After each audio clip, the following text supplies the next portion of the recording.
5 lessons I learned on my spiritual path. I have been conscious of being on this journey for about 3 years now. That time meant a lot of learning, and here, I'd like to share it all with you. 5.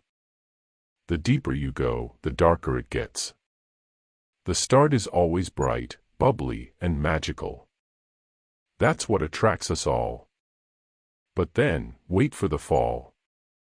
Spirituality brings evolution, which doesn't stop. It only gives you a break at the beginning to catch up on your breath and enjoy the beauty. Then, the energy of the universe will start pulling you higher, and to go higher, you'd have to transform. And that transformation is a messy thing.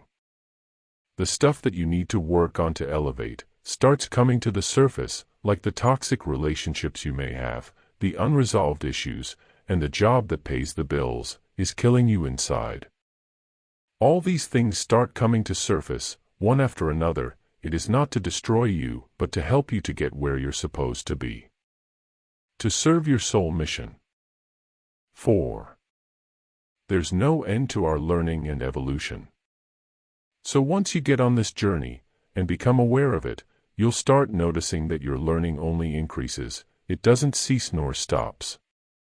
Tomorrow, you come across something that you didn't know yesterday, and it puzzles, enlightens, and transforms you. It opens you up to even more learning to come. This helps to cultivate your curiosity, and keep your humility towards life, and all kinds of learning.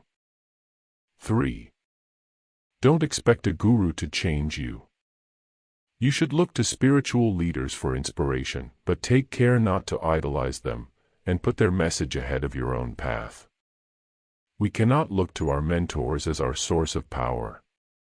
Instead, we must look where they are looking, and find our own answers. 2. Our greatest enemy of all is our ego. Ego is this little mind voice within us that never goes silent. It is that what criticizes us, doubts us, and thus drives many of our actions and reactions. The paradox is that this ego is not a bad thing. We all need the ego in order to grow.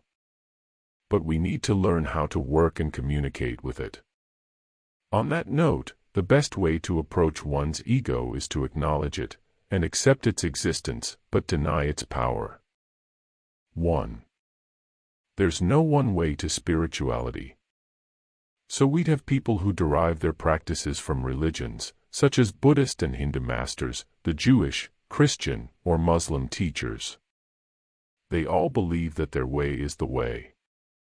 Just look at all these practices. Each of them attracts different people interested in spirituality from a certain aspect. Therefore, there cannot be a one way for everyone. Rather, everyone has their own based on what they resonate deeply with. And that's perfectly fine. Thank you for your patient listening.